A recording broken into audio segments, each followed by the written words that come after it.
Video को like करें, subscribe करें और बेल आइकन को दबाएं।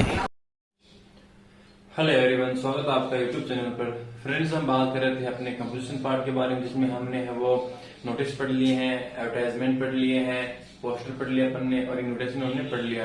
अब कंपोजिशन, शॉर्ट कंपोजिशन, उनमें हमारा जो लास्ट टॉपिक है वो होगा अपना आर्ग्यूमेंट, यानी कि डिस्क्रिप्शन ऑफ आर्ग्यूमेंट फॉर और अगेंस्ट ए टॉपिक। यानी कि आपको एक टॉपिक के पक्ष में और विपक्ष में आपको है वो आर्ग्यूमेंट करना है, उसके पक्ष में और विपक्ष में आपको अपने विचार रखने हैं, ठीक है ना। तो ये भी टॉपिक है वो 4 नंबर का आता है, मैं आपको बता दूं, क्योंकि ये उन्हीं में से ही है। जो इस शॉर्ट कंपोजिशन में जो 5 क्वेश्चंस आते हैं, एडवर्टाइजमेंट, नोटिस, इन्विटेशन, पोस्टर और लास्ट टॉपिक आर्ग्यूमेंट वाला, इनमें जो शुरुआती जो 3 जो टॉपिक हैं, एडवर्टाइजमेंट की बात करूं, नोटिस और जो इन्विटेशन है, वो इम्पोर्टेंट है, वही मोस्ट ऑफ टाइम है, ज्यादातर है वो एग्जाम में आते हैं, ठीक है ना। फिर भी हम है ये आर्ग्यूमेंट है वो हम पढ़ रहे हैं। तो देखो, आर्ग्यूमेंट का मतलब आप समझ गए होंगे, यानी कि वाद और विवाद करना। एक टॉपिक के ऊपर है वो आपको पक्ष और विपक्ष में आपके अपने विचार रखने होते हैं। यदि आप एक टॉपिक के पक्ष में विचार रख रहे हो तब तो आपको उसकी मेरिट्स बतानी है, उसके गुण बताने हैं। और यदि आप उस टॉपिक के है वो विपक्ष में विचार रख रहे हो तो आपको उसके डीमेरिट्स यानी कि उसके जो अवगुण है वो आपको बताने होते हैं, उसके जो नुकसान है, उसके जो नेगेटिव पॉइंट्स हैं वो आपको बताने होते हैं। तो देखो, कौन कौन सी जो बातें हैं आर्गुमेंट करते समय अपन को ध्यान में रखनी चाहिए। तो कौन कौन सी बातें हैं? पहली चीज क्या है? It should be in 50 words. ये जो आर्गुमेंट है वही 50 शब्दों में होना चाहिए। हम अपने जो 4 पिछले टॉपिक पढ़ चुके हैं उनमें सभी में 50 वर्ड लिमिट थी, और इसमें भी क्या है, 50 वर्ड है लिमिट है। Got it. दूसरा पॉइंट क्या है? Argument should be based of facts and believable. कह रहा है कि जो आर्ग्यूमेंट है वो फैक्ट्स पर आधारित होना चाहिए और विश्वसनीय होना चाहिए, यानी आपके पास प्रमाण होने चाहिए, आपके पास आंकड़े होने चाहिए उस चीज को साबित करने के लिए, ठीक है ना, प्रूव करने के लिए। Got it. दूसरा क्या है? प्रिपेयर पॉइंट्स इन फेवर और अगेंस्ट ऑफ ए टॉपिक। क्या कह रहा है कि आपको जो फेवर मतलब वही पक्ष में, अगेंस्ट मतलब है विपक्ष में, यानी कि आप जिस टॉपिक के पक्ष में दे रहे हैं फिर विपक्ष में आप अपने विचार रख रहे हैं, उनको आपको पहले उनके जो पॉइंट्स है वो प्रिपेयर कर लो। यदि आप पक्ष में दे रहे हैं तो आप उसमें क्या क्या लिखोगे, वो आप को जो पॉइंट्स हैं वो प्रिपेयर कर लेने हैं। और आप यदि अगेंस्ट में दे रहे हैं तो क्या क्या पॉइंट्स हैं वो आपको बनेंगे, आप क्या क्या उसमें बताने वाले हैं वो आपको तैयार कर लेने हैं, ठीक है ना। अब हम इन बातों को ध्यान में रखते हुए अपना एग्जाम्पल लेते हैं। ध्यान रहे, एग्जाम के अंदर वो या तो आपको पक्ष में पूछेगा या फिर विपक्ष में ही पूछेगा, दोनों एक साथ नहीं पूछेगा, क्योंकि वर्ड लिमिट कितनी है, 50 वर्ड्स है। तो एग्जामिनेशन के अंदर है वो आपको दोनों में से एक के बारे में ही आपको पूछेगा। Got it. तो अब हम लेते हैं एग्जाम्पल, किस प्रकार से हम है वो उस आर्ग्यूमेंट को करते हैं। वैसे तो इसके अंदर कोई वैसे फिक्स पॉइंट नहीं होते हैं कि यही पॉइंट मैं इसमें लिखूंगा, क्योंकि आपके अपने खुद के विचार हैं, आपको क्या लिखना है, आपके दिमाग में क्या विचार चल रहे हैं वही आपको करना है। जरूर नहीं कि तो मैं विचार लिख रहा हूं वही विचार आपको करने होंगे या फिर आपको आप वही करोगे, नहीं, आपको जो दिमाग में जो विचार है वो आप अपने यहाँ पे करो, ठीक है ना। बेटर वही रहेगा कि आप अपने विचार लिखो, ठीक है ना, कि आपको क्या सही लगता है क्या गलत लगता है वो उसके अंदर लिखो, ठीक है ना। मैं तो आपको एक एग्जाम्पल बता रहा हूँ कि किस प्रकार से है वो अपने जो 12th क्लास है, जो आरबीसी बोर्ड 12th क्लास, उसके अंदर है वो अपना 4 नंबर क्वेश्चन आ सकता है, और अगर आ गया तो हम किस प्रकार से उसकी हम तैयारी करेंगे। Got it. तो इनमें से हम कुछ पॉइंट्स हैं वो हम ध्यान में रखते हुए इस आर्ग्यूमेंट को आगे बढ़ाते हैं। तो देखो, हम एग्जाम्पल लेते हैं किस प्रकार से हम करते हैं, तो बने रहिए वीडियो के साथ में, स्किप नहीं करना, वीडियो पूरा देखना है।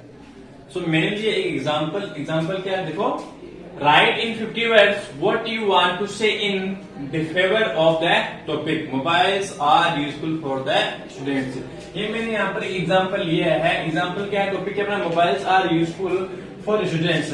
तो ये अपना टॉपिक है कि जो मोबाइल फोन है वो विद्यार्थियों के लिए यूजफुल है या फिर नहीं है, उसके फेवर में लिखना है। अपने पास क्या है, फेवर में लिखो, ठीक है ना। तो 50 वर्ड्स ध्यान रखना है कि 50 वर्ड्स के में या फिर 50 वर्ड्स के अंदर आपको इसको कंप्लीट करना है।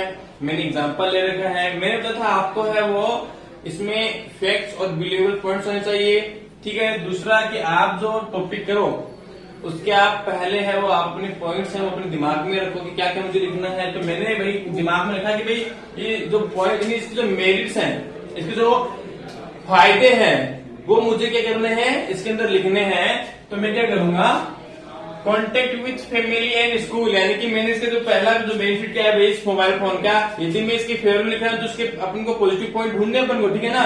तो मैंने यहाँ पर लिखा है फैमिली एंड स्कूल, यानी कि ये अपने परिवार और स्कूल के साथ में है वो कॉन्टेक्ट में रखता है अपन को। दूसरा एजुकेटिव वैल्यू रखता है, यानी जो शैक्षिक महत्व रखता है। दूसरा इसका मोबाइल का यूजफुल क्या है, यूज क्या है, इंटरटेनिंग वैल्यू। ये मोस्ट ऑफ जो बच्चे हैं उनके लिए इंटरटेनिंग वैल्यू बन गया, यानी कि हर एक जो बच्चा है या फिर हर एक जो बड़ा बुजुर्ग जो भी है उनके लिए एंटरटेनिंग है, नहीं तो पॉइंट सभी के लिए है। ऐसे बहुत से स्टूडेंट्स वो ऑनलाइन स्टडी करते हैं तो उनके लिए एजुकेटिव वैल्यू भी हो गया। दूसरा वो जैसे मोबाइल चलाते हैं तो टेक्नोलॉजी के बारे में सीखते हैं तो वो भी क्या है, एजुकेटिव वैल्यू बन गया। तो मैंने यहाँ पर टॉपिक लिया है mobiles are useful for students, ठीक है ना।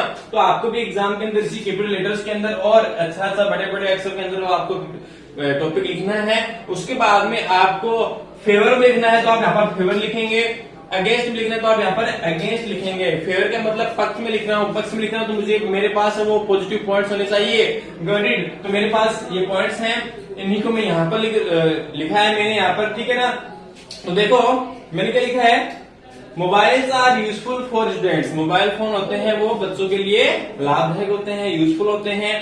Mobiles always keep the students in touch with family and school, और जो मोबाइल फोन है वो बच्चों को, वो विद्यार्थी को अपने परिवार और स्कूल के साथ में जोड़कर रखते हैं, इन टच यानी कि एकदम कांटेक्ट में रखते हैं।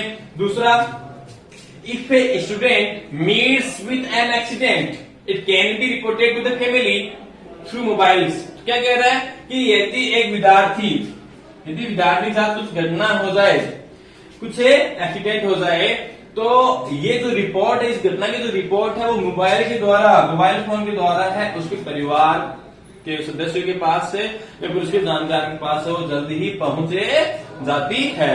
Got it. उसके बाद में देखो इसकी एजुकेटिव वैल्यू, देखो मोबाइल है और एजुकेटिव वैल्यू यानी कि उसकी शैक्षिक महत्व किस प्रकार से है, क्योंकि जब बच्चा विद्यार्थी मोबाइल चलाता है तो वह कुछ टेक्नोलॉजी के बारे में सीखता है, किस प्रकार से मोबाइल चलता है, ठीक है ना।